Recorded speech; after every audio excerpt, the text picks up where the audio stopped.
Hello weavers, നമുക്ക് ഇന്നിവിടെ carrot beans തോരൻ എങ്ങനെയാണ് ഉണ്ടാക്കുന്നതെന്ന് നോക്കാം. അതിന് വേണ്ട ഇൻഗ്രീഡിയൻസ് എന്തെല്ലാമാണെന്ന് വെച്ചാൽ ഒരു കപ്പ് ബീൻസ് എടുത്തിട്ടുണ്ട്, പിന്നെ ഒരു കപ്പ് ക്യാരറ്റും ചെറുതാക്കി നുറുക്കി എടുത്തിട്ടുണ്ട്. ഇത് കഴുകിയിട്ട് വേണം നമ്മൾ നുറുക്കാൻ, അതാണ് നല്ലത്. അല്ല നുറുക്കിയിട്ട് കഴുകുമ്പോൾ അതിൻ്റെ വിറ്റാമിൻസ് എല്ലാം പോകും. പിന്നെ ഒരു സവാളയുടെ പകുതി ചെറുതാക്കി നുറുക്കി എടുത്തിട്ടുണ്ട്. പിന്നെ അതിലേക്ക് വേണ്ടത് ഒരു നാളികേരത്തിൻ്റെ പകുതി മുറി നാളികേരം എടുത്തിട്ടുണ്ട്. പിന്നെ വെളുത്തുള്ളി ഒരു 3 അല്ലി എടുത്തിട്ടുണ്ട്. ജീരകം ചെറിയ 1/4 സ്പൂൺ എടുത്തിട്ടുണ്ട്. പിന്നെ കരിവേപ്പിൻ്റെ ഇല വേണം, കടുക് വേണം, പിന്നെ ഒരു ചുവന്ന മുളക് വേണം, പിന്നെ കുറച്ച് ഉപ്പ് വേണം, പിന്നെ എണ്ണ വേണം, പിന്നെ കുറച്ച് മഞ്ഞൾപ്പൊടി വേണം. ഇനി നമുക്കത് എങ്ങനെയാണ് ഉണ്ടാക്കുന്നതെന്ന് നോക്കാം. ആദ്യം നമുക്ക് ഈ നാളികേരം, പച്ചമുളക് ഞാൻ പറയാൻ വിട്ടുപോയി, പച്ചമുളകും വേണം. ഈ പച്ചമുളകും വെളുത്തുള്ളി ജീരകം കരിവേപ്പിൻ്റെ ഇലയും കൂടി നമുക്ക് മിക്സിയിലിട്ടിട്ട് ഒന്ന് ചതച്ചെടുക്കാം. ഇപ്പം നമ്മൾ നാളികേരം വെളുത്തുള്ളി പച്ചമുളകും ജീരകം കൂടി ചതച്ചെടുത്താണിത്. ഇനി നമുക്കിത് എങ്ങനെയാണ് ഉണ്ടാക്കുന്നത് നോക്കാം.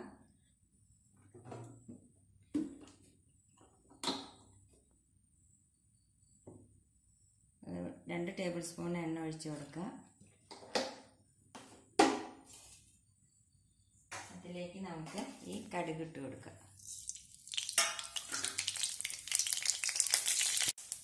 കടുക് പൊട്ടിയതിലേക്ക് നമുക്ക് ഈ മുളക് ഇട്ട് കൊടുക്കാം. പിന്നെ ഈ കരിവേപ്പിൻ്റെ ഇല ഇട്ട് കൊടുക്കാം.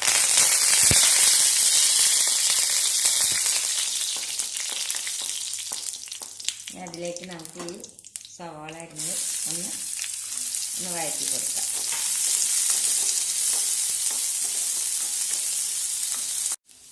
സവാള നല്ലപോലെ വഴന്നു കഴിഞ്ഞ് അതിലേക്ക് നമ്മൾ ഈ അരിഞ്ഞു വെച്ചിരിക്കുന്ന ബീൻസും ക്യാരറ്റും ഇട്ട് കൊടുക്കാം. ഇത് നല്ലപോലെ ഒന്ന് മിക്സ് ചെയ്യണം. ഇനി അതിലേക്ക് നമ്മൾ ഈ ഉപ്പും മഞ്ഞൾപ്പൊടി ഇട്ട് കൊടുക്കാം.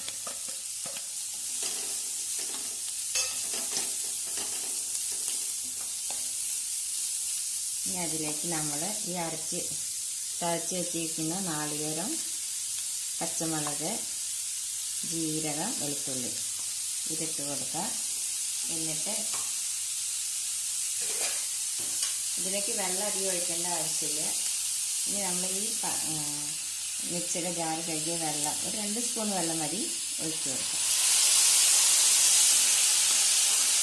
എന്നിട്ട് ഇത് നമ്മളൊരു 5 മിനിറ്റ് അടച്ച് വയ്ക്കാം. ഇനി നമുക്ക് 5 മിനിറ്റ് കഴിഞ്ഞ് നമുക്ക് ഇതൊന്ന് ഇളക്കി കൊടുക്കാം. എന്നിട്ട് ഒന്നും കൂടി ഒന്ന് അടച്ച് വെക്കണം. സിമ്മിലാക്കിയിട്ട് വേണം ഇത് ഉണ്ടാക്കാൻ. ഒന്നും കൂടി അടച്ച് വെക്കണം. എന്നിട്ട് ഒരു 2 മിനിറ്റ് കഴിഞ്ഞിട്ട് നമുക്ക് തുറന്നു പോകാം. അപ്പം നമ്മുടെ തോരൻ റെഡിയായി കഴിഞ്ഞ് നമുക്ക് ഇതിൻ്റെ മേലെ കുറച്ചുകൂടി വെളിച്ചെണ്ണ, ഒരു സ്പൂണ് വെളിച്ചെണ്ണ കൂടി ഒഴിച്ചു കൊടുക്കാം.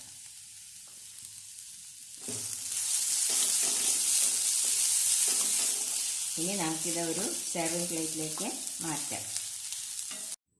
ഇപ്പം നമ്മുടെ ക്യാരറ്റ് ബീൻസ് തോരൻ റെഡിയായി കഴിഞ്ഞു. ഇത് നമുക്ക് കഞ്ഞിയുടെ കൂടെ, ചോറിൻ്റെ കൂടെയോ അല്ലെങ്കിൽ ചപ്പാത്തിയുടെ കൂടെ കഴിക്കാൻ നല്ലതാണ്. എല്ലാവരും ട്രൈ ചെയ്ത് നോക്കണം. സബ്സ്ക്രൈബ് ചെയ്യാൻ മറക്കരുത്. Thank you.